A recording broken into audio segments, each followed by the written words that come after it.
ओम नमो भगवते वासुदेवाय। ओम नमो भगवते वासुदेवाय। ओम नमो भगवते वासुदेवाय। नारायणं नमस्कृत्य नरं चैव नरोत्तमं देवीं सरस्वतीं व्यासं ततो जयमुदीरये। नष्टप्रायेषु भद्रेषु नित्यं भागवत सेवया भगवती उत्तम श्लोके भक्तिर्भवति नैष्ठिकी।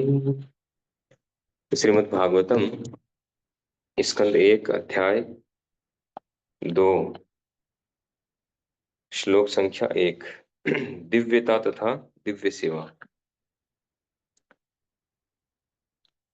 तो पिछले चैप्टर में हमने पढ़ा शौनक आदि ऋषि जो हैं वो सूत गोस्वामी जी को व्यासासन पर बिठा करके और उनसे 6 प्रश्न करते हैं। 6 प्रश्न कौन से थे? एक तो कि समस्त शास्त्रों का सार निचोड़ निकाल करके सार निकाल करके सभी जीवों के कल्याण के लिए बताएं, है ना, पहला प्रश्न था। दूसरा प्रश्न था कि भगवान श्री कृष्ण वसुदेव वसुदेव जी और माता देवकी के पुत्र रूप में क्यों उत्पन्न हुए, उसका प्रयोजन क्या था। तीसरा था अवतारों के विषय में बताएं, भगवान के जो विभिन्न अवतार हैं उनके विषय में बताएं। और जो चौथा प्रश्न था कि जो ऋषि मुनियों ने या आचार्यों ने क्या कहा है ना, इस विषय में क्या बताया है, उनका क्या उपदेश निर्देश है वो बताएं।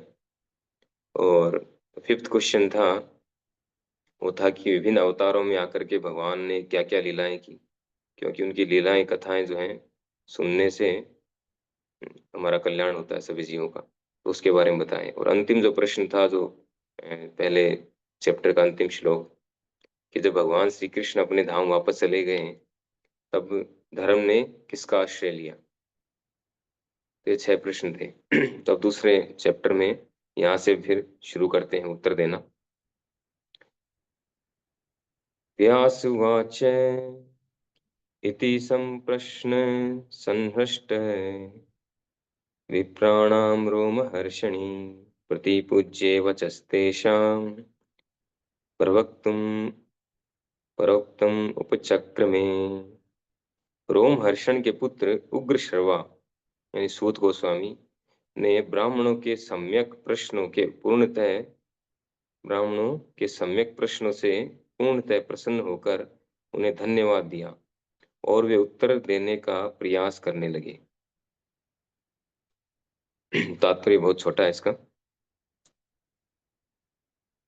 तो इस श्लोक में बता रहे हैं कि जो रोमहर्षण के पुत्र थे उग्रश्रवा, मैंने इसके बारे में पहले जान चुके हैं। रोमहर्षण तो थे, पहले वो वहां पर कथा कर रहे थे, फिर बलराम जी वहां पर आए। उन्होंने बलराम जी का वेलकम नहीं किया, स्वागत नहीं किया, उनके आदर में खड़े नहीं हुए, तो बलराम जी ने उनको मृत्युदंड दिया। फिर उसके बाद में सभी ऋषियों के आग्रह करने पर उन्होंने सूत गोस्वामी को उनकी जगह पर व्यासासन पर बिठाया। तो सूत गोस्वामी जो है उनका एक नाम उग्र सर्वा भी है।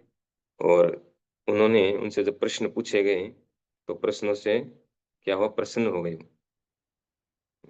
क्योंकि प्रश्न जो है ये सभी के कल्याण के लिए है। तो यहाँ पर जो बात आ रही है कि प्रश्न कैसे पूछने चाहिए। जनरली हम जब लेक्चर सुनते हैं तो लास्ट में पूछा जाता है अंत में कि कोई प्रश्न है तो पूछिए। तो हम लोग देखते हैं कोई प्रश्न है नहीं तो कुछ ऊटपटांग प्रश्न ही पूछ लो, है ना, पूछना जरूरी है ना, ये सोच करके कुछ भी प्रश्न पूछ लेते हैं। ऐसे नहीं होना चाहिए, प्रश्न जो है रेलिवेंट होना चाहिए।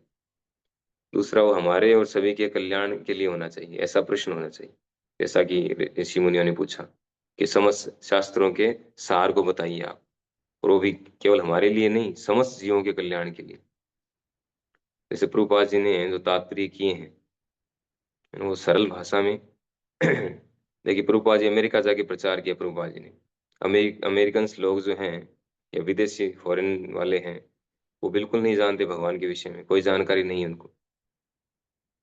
और शास्त्रों को पढ़ करके समझना इम्पॉसिबल है, हम ही नहीं समझ सकते शास्त्रों को पढ़ करके, संस्कृत पढ़ करके इसका क्या मीनिंग है। भारतीय लोग नहीं समझ सकते। इवन जो वेदों के ज्ञाता है वो तक नहीं समझ सकते वैदिक शास्त्र का सार क्या है। तो प्रभुपाद जी ने क्या किया, इनका जो अनुवाद किया और तात्पर्य किया गीता का, भागवतम का, वो किस तरह से किया उन्होंने, कि प्रत्येक जो एकदम गिरे हुए से गिरा हुआ व्यक्ति है इस पृथ्वी पर, वो भी उसको समझ सके पढ़ करके। इतनी सरल भाषा में, इतने सरल तरीके से उन्होंने इनका तात्पर्य किया, इनका अनुवाद किया, और इसका एग्जाम्पल हमारे सामने है। तो विदेशी लोग जो हैं, जिनका सनातन संस्कृति से कोई लेना देना नहीं, दूर दूर तक का, वो कुछ नहीं जानते हैं वैदिक सभ्यता के बारे में, यहाँ की कल्चर के बारे में, भगवान के विषय में कुछ नहीं जानते हैं, फिर भी वो लोग भक्त बन गए पढ़ करके, सुन करके। इतना सरलीकरण किया प्रभुपाद जी ने। तो यही यही बात वहां पर बोल रहे हैं।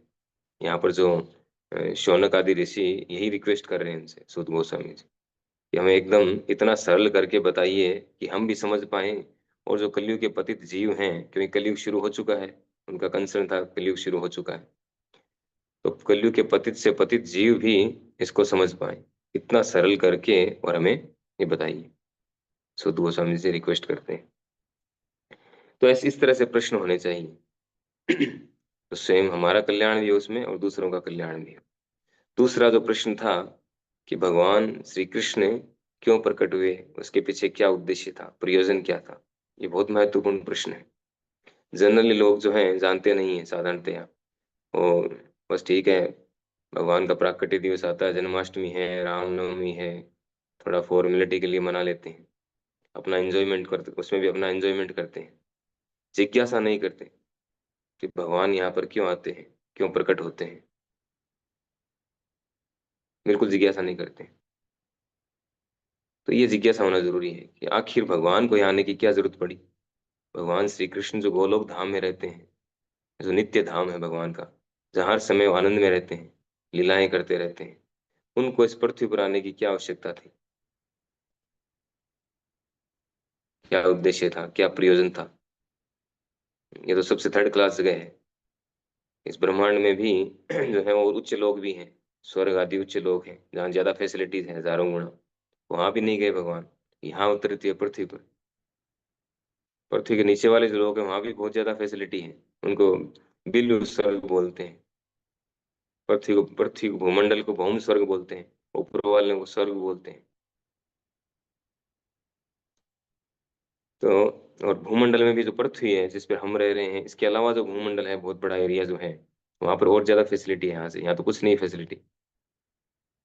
ये तो मर्त्य लोग हैं, वहाँ की जो आयु भी ज्यादा होती है।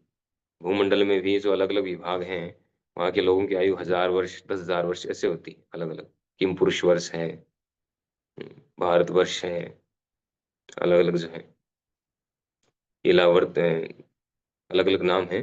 जहाँ प्रहलाद महाराज रहते हैं, हनुमान जी रहते हैं, वहाँ के लोगों की आयु बहुत लंबी है। हम जिस पृथ्वी पर रह रहे हैं, इसकी तो यहाँ पे तो आयु बहुत शॉर्ट है, कोई सुविधाएं भी इतनी नहीं है, फिर यहाँ क्यों प्रकट हुए, मैंने प्रश्न है ये, बहुत महत्वपूर्ण प्रश्न है। क्या उद्देश्य था होने का, क्या प्रयोजन था। फिर आगे के प्रश्न जो पूछते हैं हम, कि भगवान यहाँ पर प्रकट होते हैं तो जो लीलाएं करते हैं, क्या लीलाएं करते हैं, कैसे करते हैं, क्योंकि उनकी लीलाएं सुनने मात्र से हम इस भौतिक जगत से निकल सकते हैं, केवल भगवान के बारे में सुनने से, जानने से। जन्म कर्म चय में दिव्यम एवं यो वेति तत्वतः। तो कितने महत्वपूर्ण लीलाएं हैं भगवान की। तो ये प्रश्न बहुत रेलेवेंट प्रश्न है, बहुत ही उत्तम प्रश्न है। और आचार्यों ने क्या निर्देश दिए हैं, जो पूर्ववर्ती आचार्य हैं, उन्होंने क्या बताया है इस विषय में, धर्म के विषय में, भगवान के विषय में क्या निर्देश है, वो बताइए। ये बहुत महत्वपूर्ण प्रश्न है।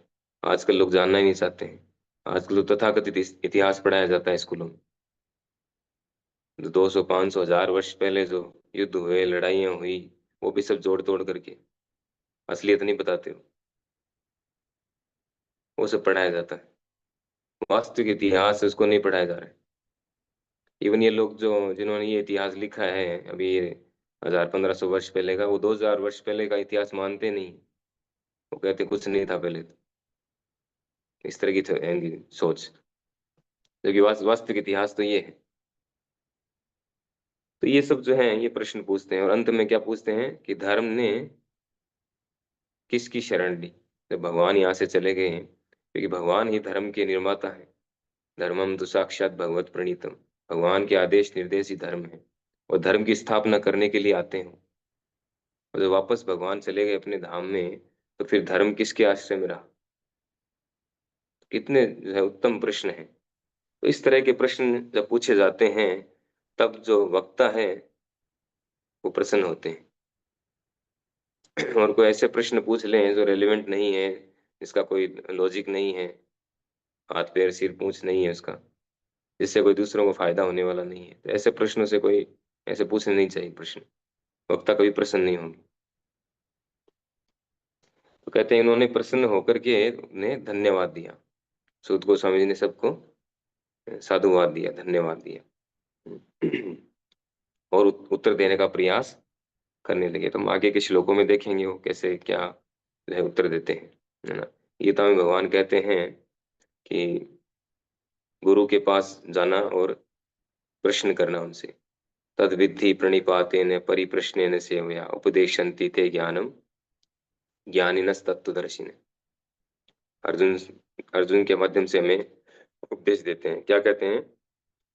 तद विद्धि प्रणिपातेन, अगर ज्ञान प्राप्त करना चाहते हो, वास्तविक ज्ञान, तत्व ज्ञान, तत्व ज्ञान प्राप्त करने का क्या तरीका है? तद विद्धि, उसको जानने का तरीका क्या है? प्रणिपातेन, प्रमाणिक गुरु के पास जाकर के प्रणिपात यानी शरण, सरेंडर होना, शरणागत होना। सबसे पहली कंडीशन है शरणागत होना, प्रणिपात होना। तत् विधि प्रणिपातेन, फिर परिप्रश्नेन, फिर उनसे प्रश्न करना। क्या प्रश्न करना? इस तरह के प्रश्न करना। जैसे सनातन गोस्वामी, रूप गोस्वामी जब श्री चैतन्य महाप्रभु से मिले तो उन्होंने क्या प्रश्न किया? के आमी, मैं कौन हूँ? अथा तो ब्रह्म जिज्ञासा। वैदिक शास्त्रों का जो सबसे पहला जब शुरुआत होती है वैदिक शास्त्रों में, कहाँ से होती है? अथा तो ब्रह्म जिज्ञासा, कि ब्रह्म की जिज्ञासा करो कि मैं कौन हूँ, हु एम आई। यहाँ से शुरुआत होती है। इससे नीचे का जितना भी ज्ञान है, भौतिक ज्ञान, जो सब बेकार है। तो हम स्वयं के बारे में जिज्ञासा करते हैं कि मैं कौन हूँ, मैं क्यों कष्ट उठा रहा हूँ, मैं क्यों इस दुनिया में आया हूँ। ऐसे प्रश्न जब आते हैं, तब जो है गुरु की आवश्यकता है। इससे पहले तो गुरु की आवश्यकता नहीं है। आजकल तो गुरु जो फैशन के लिए बनाते हैं, कंपटीशन है गुरु बनाने का भी, या गुरु बनाने के लिए हो, या देखते हैं कि फॉरेन बॉडी है उनको गुरु बनाए, हैं? ये अच्छे लग रहे हैं, गोरे चिट्टे हैं। इस तरह से अलग अलग तरीके सोच है लोगों की, या जिनके ज्यादा फॉलोअर उनको गुरु बनाते हैं।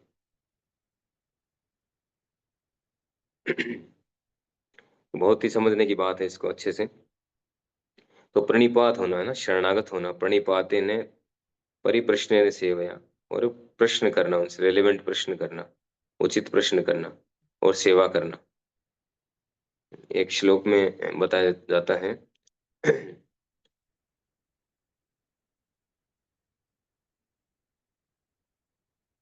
तत् विज्ञानार्थम स गुरुमेव भी गच्छेत। छांदोग्य उपनिषद का श्लोक है। तत् विज्ञानार्थम स गुरुमेव भी गच्छेत, समित पाणि श्रोत्रम ब्रह्मनिष्ठम। तत् विज्ञानार्थम, जब ये विज्ञान हमें जानना हो, दिव्य ज्ञान, तो जिसको ये जानना हो उसको क्या करना चाहिए? उसको गुरु की शरण में जाना चाहिए। जिसको वास्तविक ज्ञान, तत्व ज्ञान जानना हो, उसको गुरु की शरण में जाना चाहिए। जिसको केवल मेटेरियल प्लेटफॉर्म पर रहना है, इसी में प्रोग्रेस करना है, उसके लिए गुरु के पास जाने की आवश्यकता नहीं।